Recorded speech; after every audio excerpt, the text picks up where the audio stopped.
É faca no bucho da ignorância mesmo, fi. Que tudo que você precisa saber, você vai ver aqui nos Careca de Saber. Olá pessoal, sejam muito bem-vindos a mais uma aula de História aqui do Careca de Saber. Hoje nós vamos falar de Jânio Quadros e João Goulart.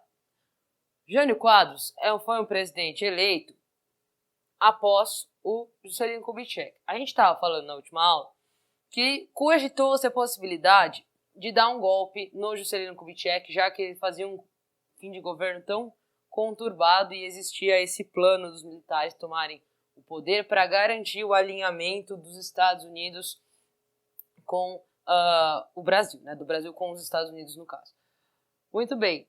O governo Jânio Quadros vem resolver esse problema. Por quê? Porque o Jânio Quadros é um cara profundamente conservador. Então, quando ele é eleito, eles falam, os comunistas estão longe desse governo, não tem problema, tá tudo bem, vamos deixar tudo como está. Não há necessidade de intervenção armada, de violência, nada disso agora. Então, o Jânio Quadros, ele é da UDN, a União Democrática Nacional, aquele partido que é mais à direita, que é o entreguista, que é liberalismo total, não vamos limitar a exploração dos minerais brasileiros, não vamos criar empresas estatais, vamos deixar que o capital estrangeiro faça tudo o que quiser com toda a liberdade aqui no nosso país. Muito bem. Como eu disse na aula passada, a gente elege o presidente e elege o vice. E aqui nesse caso, o vice não tem nada a ver com o presidente, né? Se bem que isso às vezes acontece hoje em dia também, quando a gente tem umas chapas que se formam de uma maneira um pouco esdrúxula, né?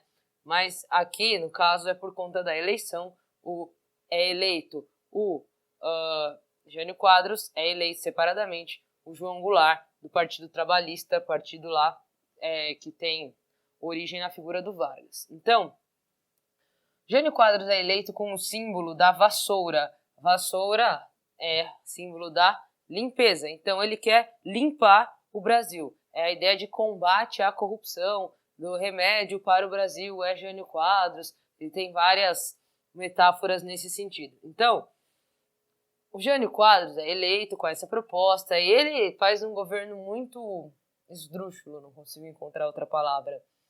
Ele proíbe biquíni na praia, ele proíbe briga de galo. Briga de galo me refiro ao animal mesmo. Sei que tem umas brincadeiras aí que faz que algumas regiões chamam briga de galo, que as pessoas brincam na piscina. Não, briga de galo é tipo quando você pega um animal, galo, outro animal, galo, e joga dentro de uma arena, e eles brigam entre eles. Por que ele proíbe isso? Não é porque ele está preocupado com os direitos dos animais, não. É porque isso envolve aposta, né?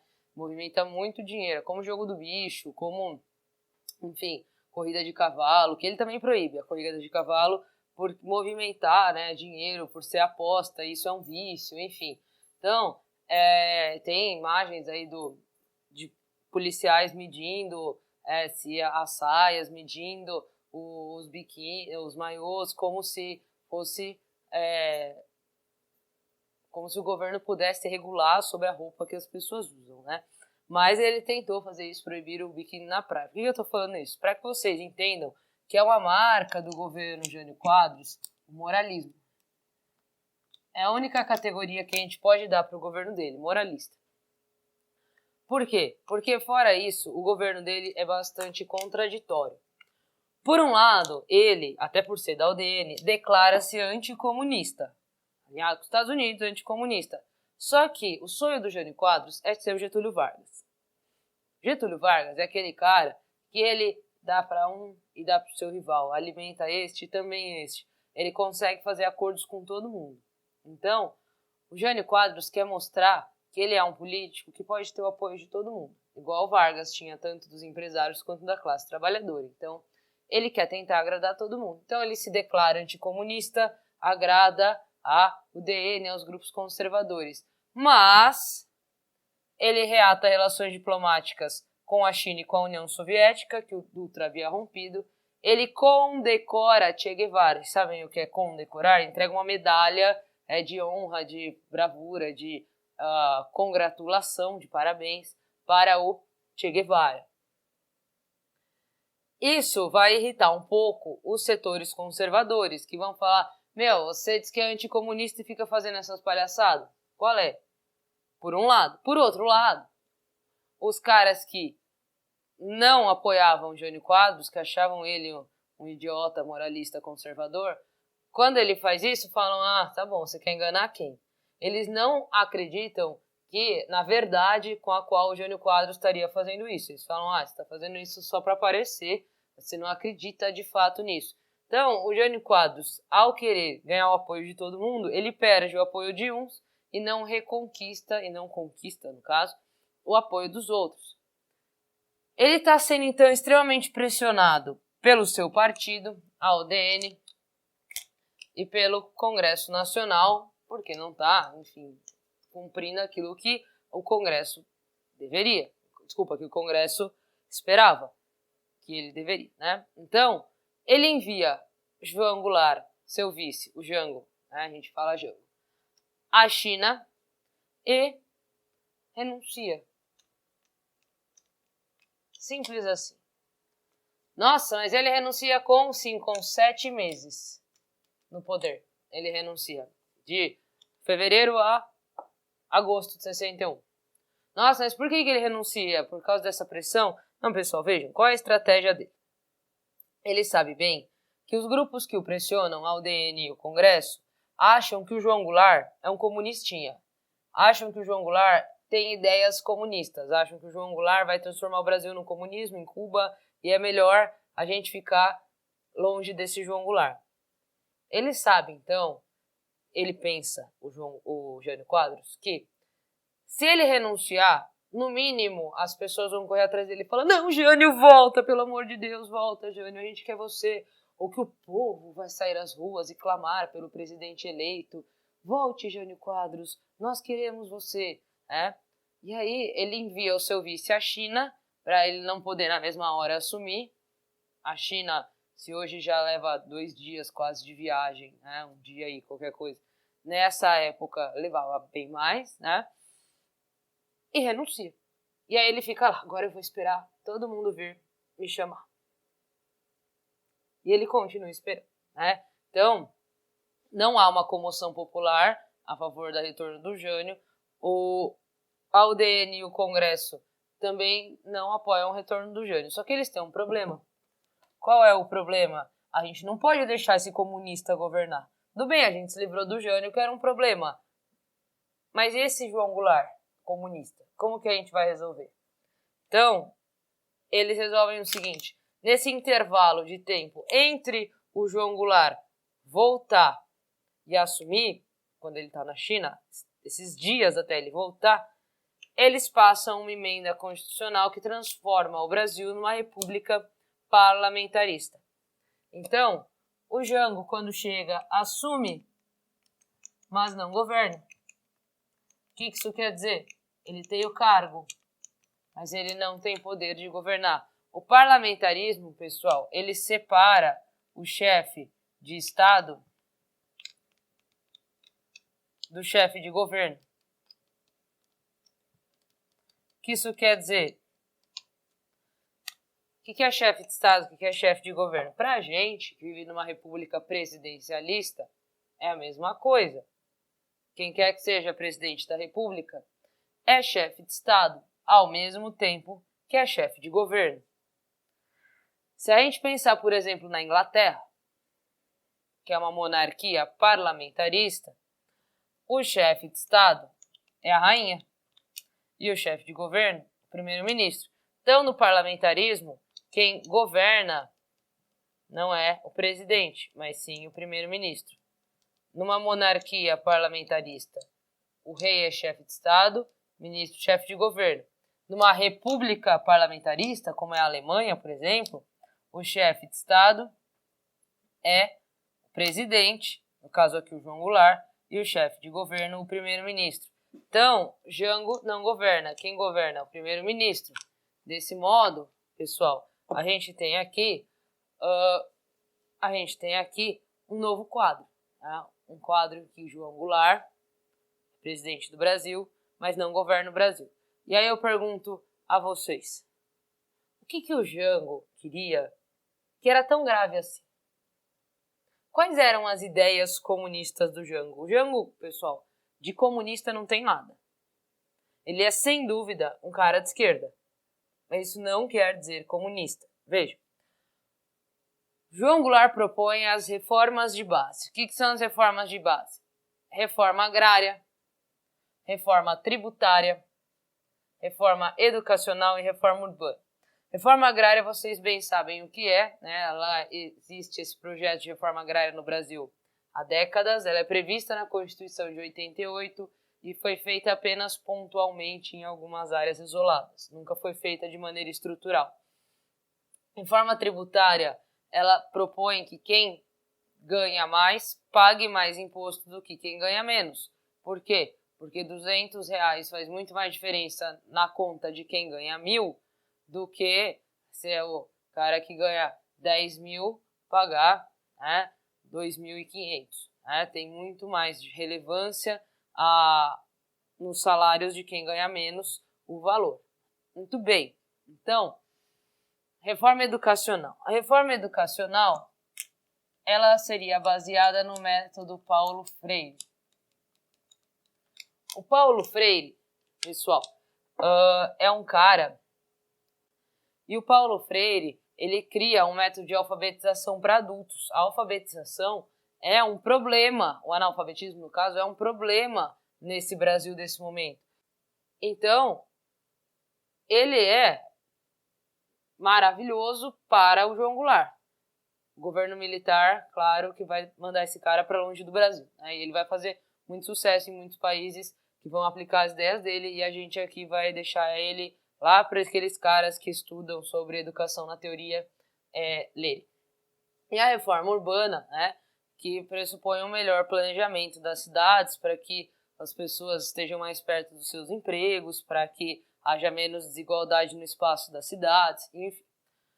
No campo econômico, o João Goulart vai trazer o plano trienal. O plano trienal, ele é um plano de 3 anos que pressupõe baixar a inflação para poder executar as reformas de base, ou baixar a inflação e executar as reformas de base, torná-las viáveis, né? E ele também tem um projeto no âmbito econômico chamado Lei de Remessa de Lucros. O S ficou perdido no tempo e espaço, mas é a Lei de Remessa de Lucros. Esta lei é um problema. Por quê? Porque esta lei propõe que qualquer empresa multinacional atuante no Brasil possa mandar apenas 50% do seu lucro para o exterior. Ou seja, apenas 50% do lucro pode ser remetido para o exterior, enviado. Então vamos supor que a Microsoft ganhou, Microsoft nem existe nessa época, né? A Ford ganhou 2 bilhões num ano, aqui no Brasil. 1 bilhão ela pode mandar para os Estados Unidos, onde é a sede da Ford, e os seus empresários embolsarem e serem felizes. O outro bilhão, a outra metade, obrigatoriamente deve ficar no Brasil. Aí, parte fica em forma de impostos, outra parte eles podem abrir novas fábricas, aumentar o salário dos trabalhadores, contratar novos funcionários, ou ainda investir nas universidades para pesquisa de tecnologia aplicada aos carros. Não importa, mas eles têm que reinvestir o dinheiro no Brasil. Afinal, eles lucraram com o mercado brasileiro. Isso é o que pensa o João Goulart. Só que, pessoal, vamos lembrar, a gente está vivendo Guerra Fria. Problema. Por que problema? Porque o que é a coisa mais crucial do capitalismo? Lucro. O lucro é a coisa mais crucial do capitalismo. Desse modo, quando a gente mexe com lucro na Guerra Fria, a gente está falando do quê? Que a gente está intervindo no capitalismo. O que vão te chamar? Comunista. Na mesma hora. Comunista. Desse modo, essa lei é o que representa o maior perigo de tudo o que o João Goulart propõe, que já é taxado. Olha aí, reforma agrária, mais rico paga mais imposto. Paulo Freire, isso tudo é visto como coisa de comunista. Qualquer coisa que beirasse minimamente a esquerda, que se aproximasse de pensar prioridade para a classe trabalhadora, comunista. Só que o povo elegeu o João Goulart. Estão lembrados? Alguém perguntou para a população brasileira se ela queria parlamentarismo? Se ela queria que o primeiro-ministro governasse? Não.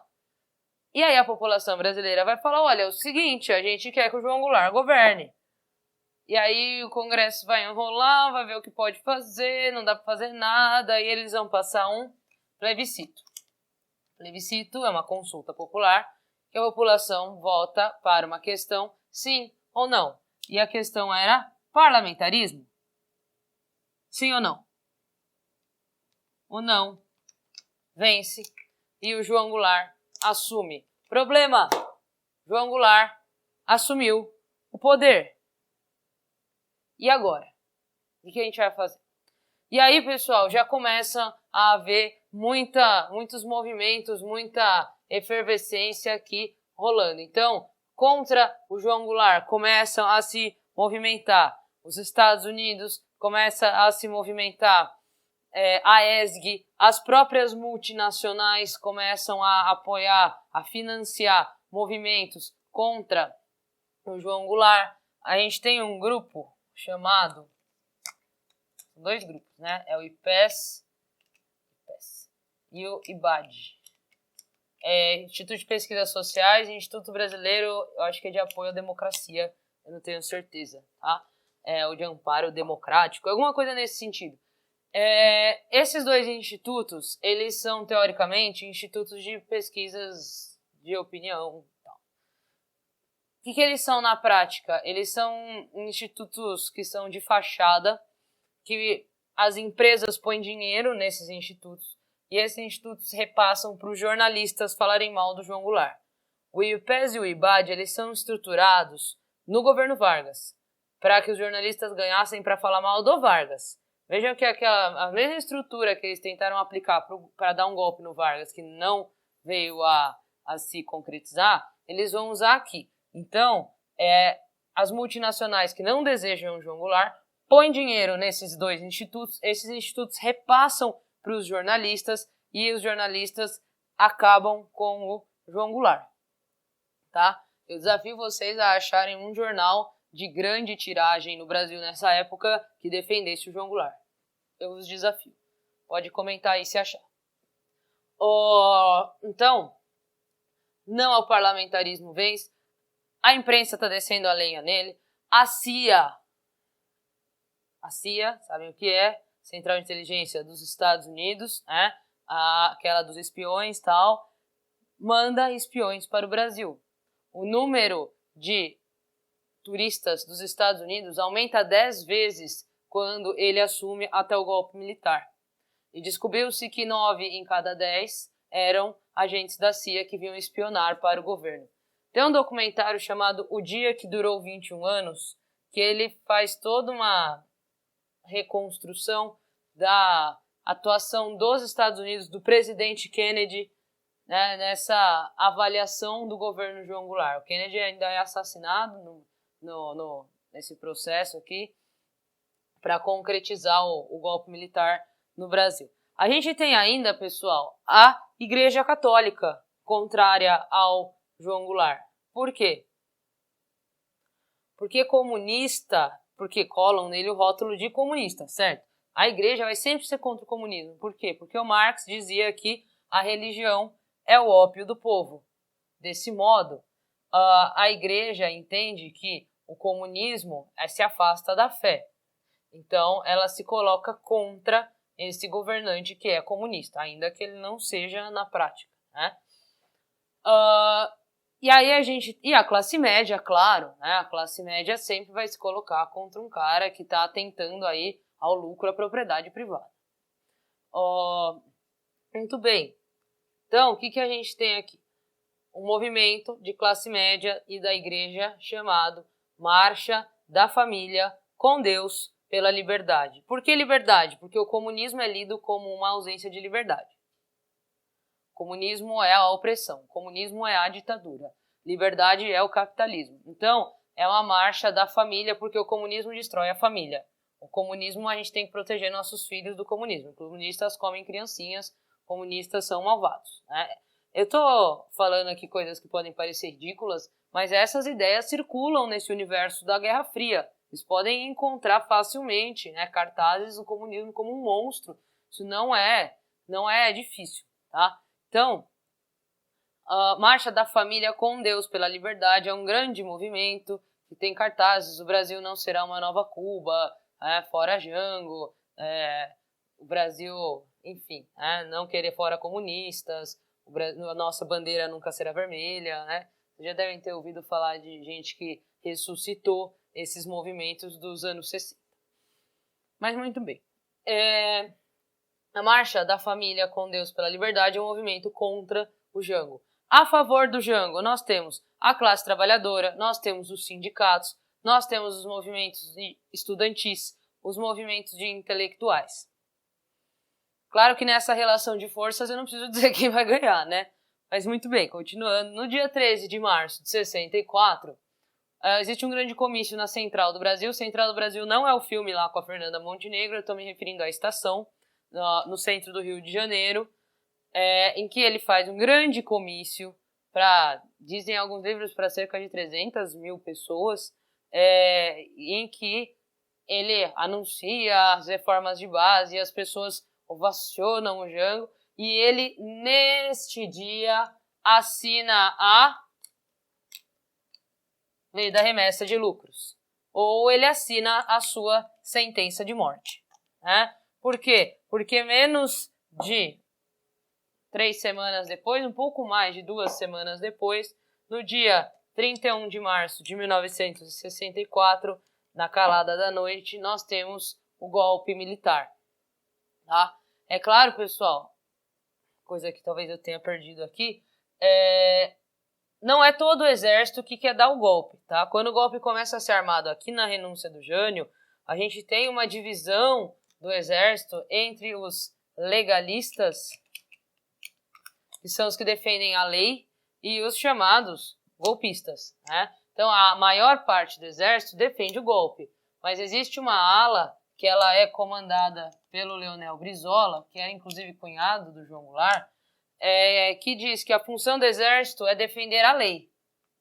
E se a lei diz que o Jango é o presidente, o Jango será presidente. Esta ala golpista diz que a função do exército é defender o Brasil. Então, se o presidente está ameaçando o Brasil porque ele é um comunista, a gente deve derrubar o presidente. Então, essa divergência na leitura de qual é a função do exército vai levar esta ala legalista a impedir esse golpe várias vezes aqui nesse intervalo. Por isso que às vezes vocês vão falar: nossa, mas tentaram dar o golpe no Vargas por muito menos. Olha, tudo que ele fez é muito mais grave do ponto de vista da Guerra Fria. Sim, mas esse grupo aqui está muito forte na defesa dele, até que isso se torne insustentável. E aqui a gente tem o golpe. E no dia 1º de abril, podia parecer mentira, mas não era. O Brasil amanhece sem o presidente da República e com um novo regime no poder. Começamos, então, na próxima aula, nossos estudos sobre ditadura militar.